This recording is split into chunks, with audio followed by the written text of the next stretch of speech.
Hey guys, so I was just flipping through this book, Redwall, came to realize that when I said that there was 15 chapters, I did not realize that the 15 chapters that I was actually referring to was actually for book 3 in this book, The Warrior. So right now we're in going on to chapter 7 in the first part of the book. Now, in his book, none of his chapters got like a chapter name. So, chapter 7, Mathis. Mathis had never stayed up all night in his life. He was just a bit tired, but strangely excited. Great events seemed to have been set in motion by his news. Immediately upon being informed of the hay cart incident, the abbot had insisted upon calling a special council meeting of all Redwall creatures. Once again, Cavern Hall was packed to the doors, but this time for a purpose very different from the feast. Constance and Mathis stood in front of the council of elders. All about them was a hum of whispers and muttering. Abbot Mortimer called order by ringing a small bell. Pay attention, everyone. Constance and Mathis, would you please tell the council what you saw tonight on the road to St. Nina's? As clearly as they could, the Badger and young Mouse relayed the incident of the rat-infested hay cart. The council began questioning them. Rats, you say, Mathis? What type of rat? Inquired Sister Clemence. Big ones, Mathis replied, though I'm afraid I couldn't say what kind they were, or where they had come from. What about you, Constance? Well, I remember that my old granddad once said, sea rat, she answered, going by his description. I'd say that's what they looked like to me. And how many would you say there were of these rats? Father Abbot asked. Couldn't say for sure, Father Abbot. There must have been hundreds. Mathis? Oh yes, Father. I agree with Constance. At least 400. Did you notice anything else about them, Constance? Indeed I did, Father Abbot. My badger senses told me right off that these were very bad and evil rats. The badger's statement caused uproar and shouts of nonsense. Pure speculation. And that's right, give a rat a bad name. Without even thinking, Mathis raised a paw and shouted aloud, Constance is right. I could feel it myself. There was one huge rat with a ferret skull on a pole. I got a good look at him. It was like seeing some horrible monster. In the silence that followed, the abbot rose confronted Mathis. Stooping slightly, he stared into the young mouse's bright eyes. Think carefully, my son. Was there anything... Excuse me.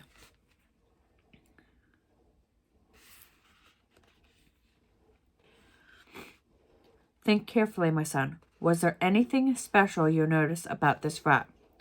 Mathis thought for a moment. Everyone was watching him.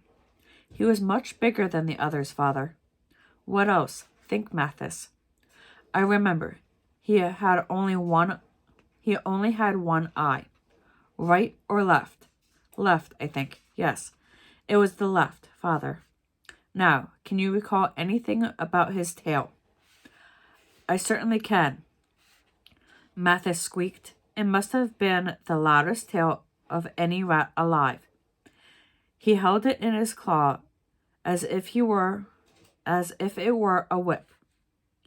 The abbot placed excuse me. The abbot paced up and down before turning to the assembly. Twice in my lifetime I have heard travelers speak of this rat. He bears the name that a fox would be afraid to whisper in the darkness of midnight. Cluny the Scrooge. A deathly hush fell upon the creatures of the cavern hole. Cluny the Scrooge. Surely not. He was only some kind of folk legend, a warning used by mothers when youngsters were fractious and disobedient. Go to sleep, or Cluny will get you. Eat up your dinner, or Cluny will come. Come in this instant, or I'll tell Cluny. Most creatures didn't know what Cluny was. He was just some sort of boogie that lived in bad dreams and the dark corners of imaginations.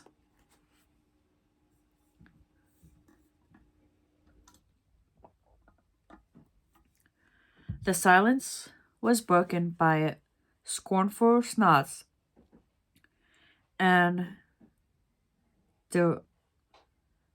derisive laughter. Fiery elbows nudged downy ribs. Mice were beginning to smile from sheer relief. Cluny the Scrooge, indeed. Feeling slightly banished, Mathis and Constance looked pleading towards the abbot for support. Abbot Mortimer's old face was stern as he shook the bell fiercely for silence. Mice of Redwall, I see it. There are those among you who doubt the word of your abbot. The quite but authoritative words caused an embarrassed shuffling from council elders. Brother Joseph stood up and cleared his throat. Good Father Abbot, we all respect your word and look at you for guidance. But really, Sister Clemence stood up smiling. She spread her paws wide. Perhaps Cluny is coming to get us for staying up late. A roar of laughter greeted the ironic words. Constance's back hairs bristled. She gave an angry growl followed by a fierce bark. The mice huddled together with fright. Nobody had ever seen a snarling, angry badger at a council meeting. Before they could recover, Constance was up on her hind legs, having her say. I've never seen such a pack of empty-headed ninnies. You should be ashamed of yourself, giggling like silly little otter cubs that have caught a beetle. I never thought I'd live to see the elders of Redwall acting in this way. Constance hunched her heavy shoulders and glared about with a fiercity that set them trembling. Now you listen to me. Take heed of what your Father Abbot has to say. The next creature who utters one squeak will answer to me. Understand? The badger bowed low in a dignified manner, gesturing with her massive blunt paw. The floor is yours, Father Abbot. Thank you, Constance. My good and faithful friend, the abbot murmured. He looked about him, shaking his head gravely. I have a little more to say on the subject, but as I see that you still need convincing, here is my proposal. We will send 2 mice out to relieve the gatehouse. Let me see. Yes, brothers Rufus and George. Would you kindly go and take over from brother Mathias? Please send him in here to me. Tell him to bring the Traveler's Record volumes. Not the present issue, but old editions, which were used in the past years. Rufus and George, both solid-looking, sensible mice, took their leave with a formal bow to the abbot. Through high slitted window, Mathis could see the rosy pink and gold figures of dawn stealing down to the cavern hole as the candles began to flicker and smoke into stub. All in the space of a night, events had moved from festive to crisis, and he, Mathis, had taken a major role in both. First his big grayling, then seeing of the cart, large happenings for a small mouse. Old brother Matthews had kept the abbey records for as long as any creature could remember. It was his life's work and consuming passion. Besides the official chronicle of Redwall, he also kept his own personal volume, full of valuable information, traveling creatures, migratory birds, wandering fox, rambling squirrels, and garrulous hares. They all stopped and chatted with the old mouse, partaking in his hospitality, never dreaming of hurting him in any way. Melutha had a gift of tongues. He could understand any creature, even a bird.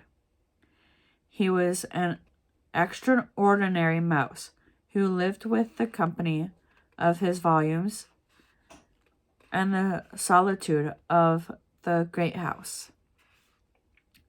Seated in the Father Abbot's own chair, Maluth took his spectacles from a moss bark case, carefully perching them on the bridge of his nose. All gathered around to bear as he opened a record book and spoke in a squeak barely above a whisper. Me Lord Abbot, Cedric. It is Cedric, isn't it? Oh,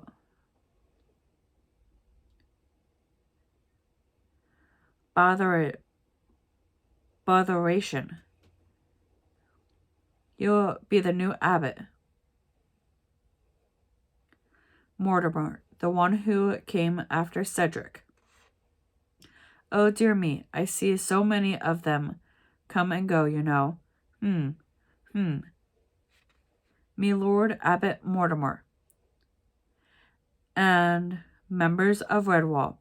I refer to a record of winter, 6 years back. Here the ancient mouse took a while to leaf through the pages. Yes, here it is. Late in November, year of the small sweet chestnut. From a frozen sparrowhawk came down from the far north.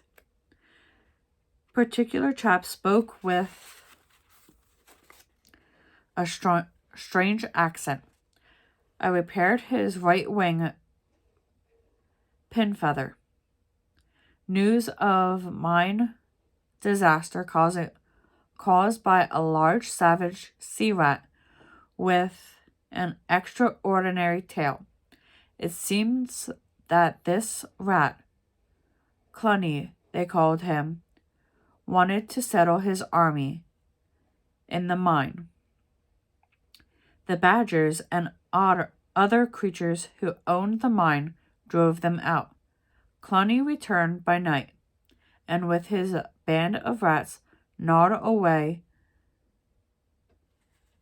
and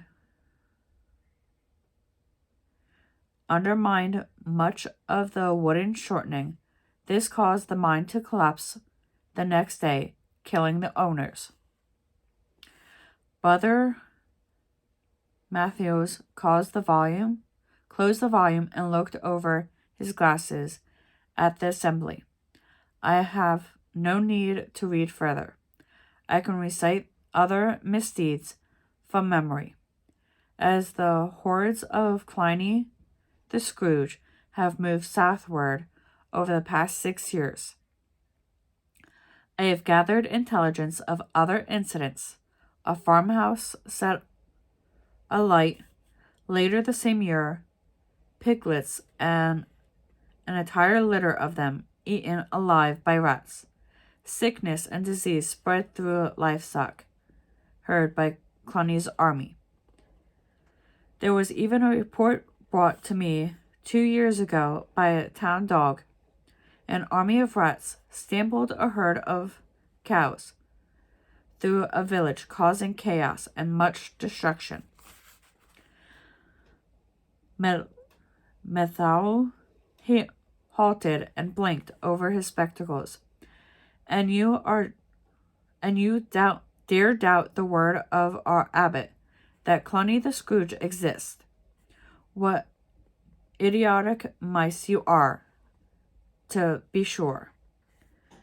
Methal's words caused widespread consideration. There was much against nibbling of paws. Nobody could doubt he spoke the truth. He was already old and wise when the most elderly among them were blind, hairless mite, pulling and whimpering for a feed from its mother. Oh, my whiskers, what a mess. Hadn't we better pick up and move? Maybe Cluny will spare us. Oh dear, what shall we do? Mathis sprung to the middle of the floor, brandishing his staff in a way that surprised even him. Do? He cried. I'll tell you what we'll do. We'll be ready. The abbot could not help shaking his head in admiration. It seemed that young Mathis had hidden depths. Why? Thank you, Mathis, he said. I could not have put it better myself. That's exactly what we'll do. We'll be ready.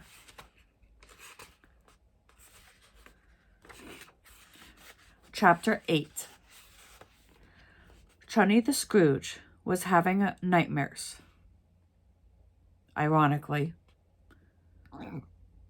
he had laid down in the church mouse's bed for a well-earned rest while his army was going about its allotted tasks.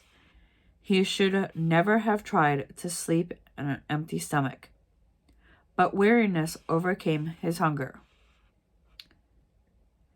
In Cluny's dream, everything was shrouded in a red mist.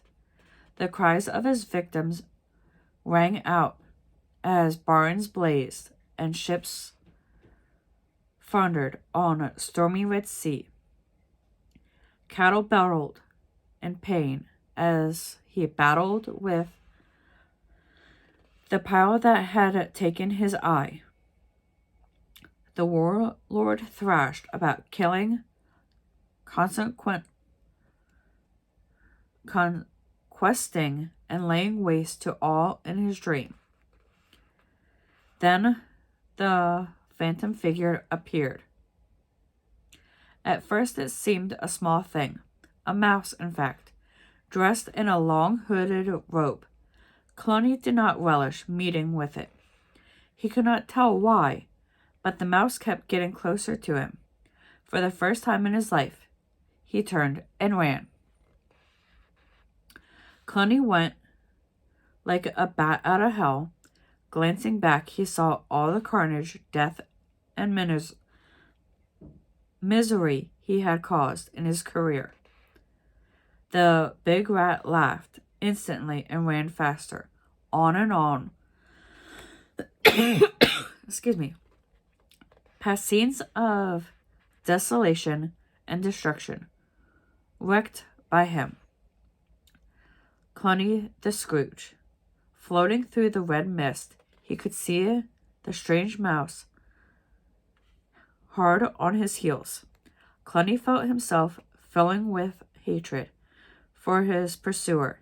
It seemed to have grown larger. Its eyes were cold and grim. Deep inside, Cloney knew that even he could not frighten this odd grabbed mouse.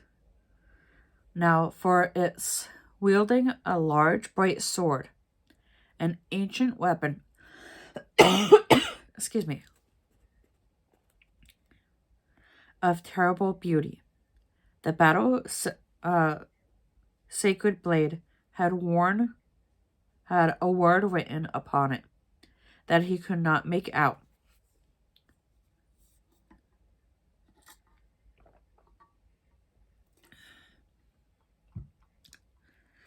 Sweat dripped from Cloney's claws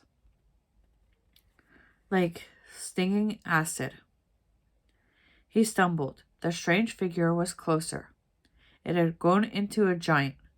Cloney's lungs felt as if they were bursting.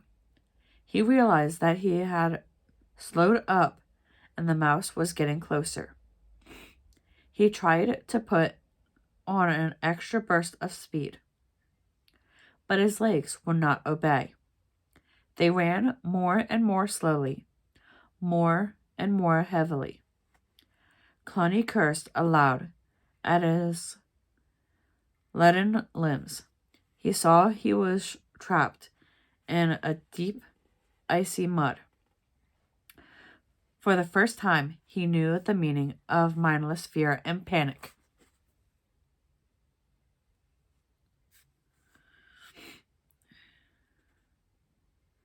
He turned slowly, too late.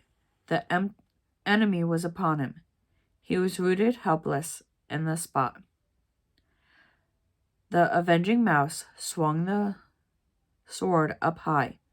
A million lights flashed from its deadly blade as it struck. Bong! The loud toll of the distant Joseph bell brought Cloney whirling back from the realms of nightmare to cold reality.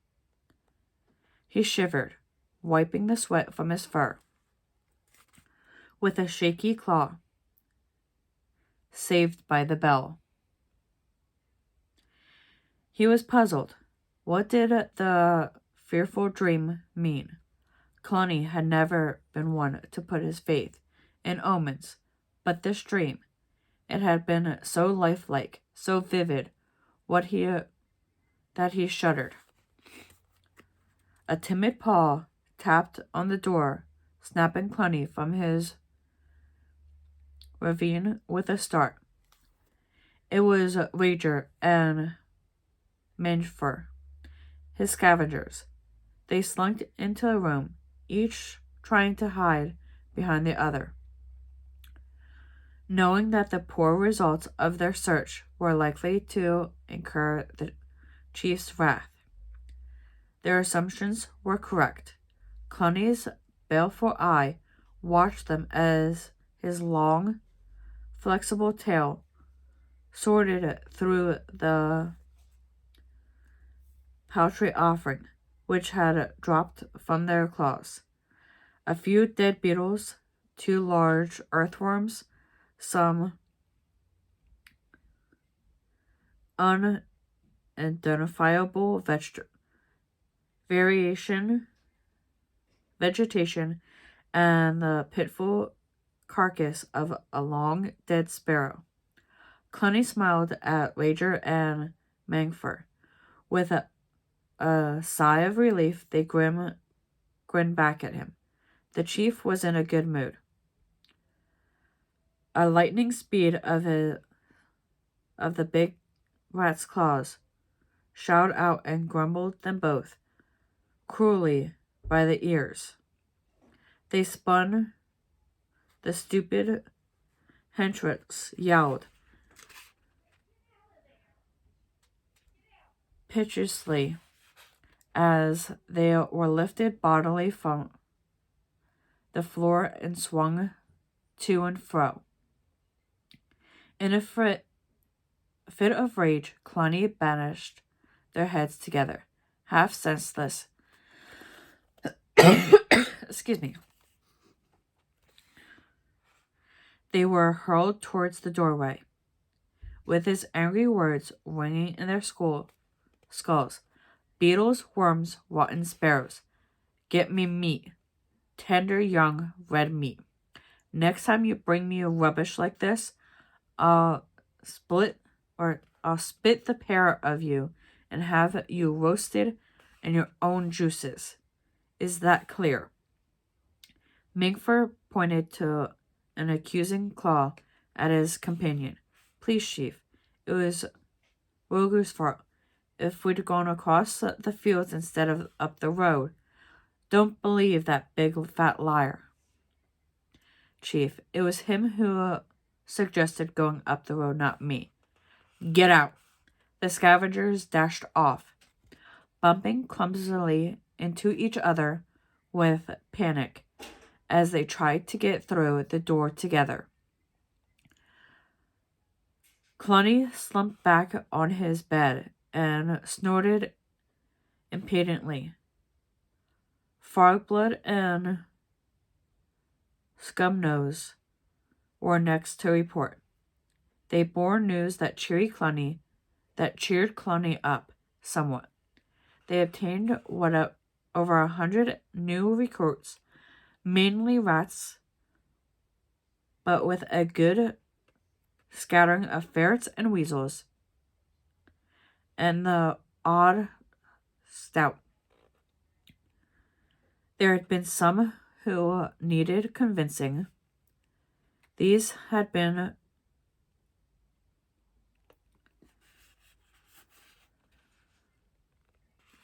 pressing by scavenge, beating from Fogblood, compelled with the threat of horrible death. They were soon convinced that the wisest course was to enlist in Cluny's horde. Others were hungry nomads, only too willing to join up with the infamous Cluny. They were greedy for plunder and booty. Excuse me. And pleased to be on what they were sure would be a winning side. Lined up in the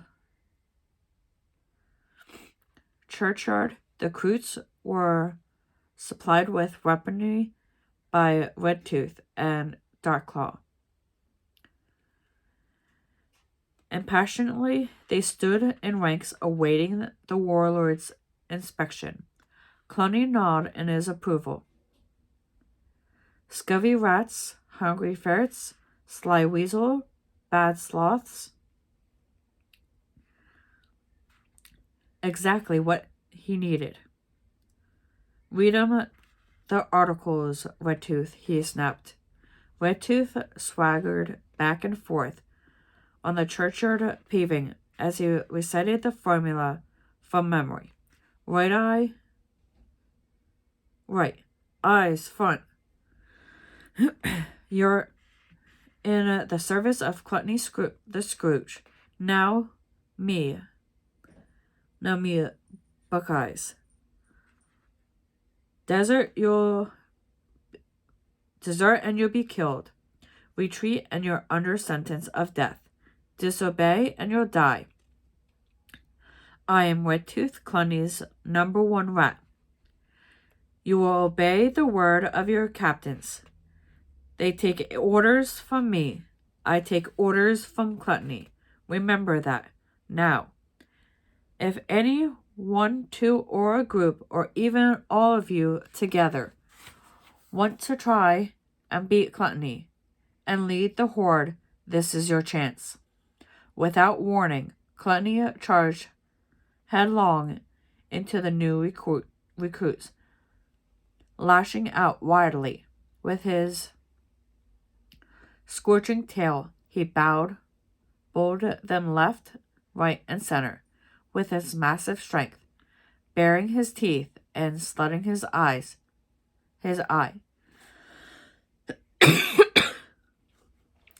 He whipped fiercely away until they fell back and scattered in disorder. Hiding behind gravestones, Gluttony threw back his head and roared with laughter. No guts, huh? Huh. It's just as well.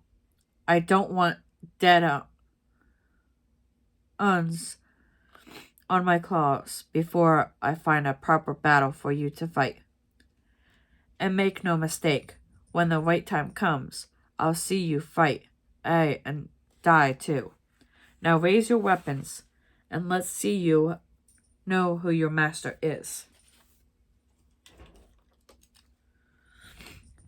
A motley collection of evil-looking implements was framed by a cloudless sky as wild cries rang out from the newly inducted recruits.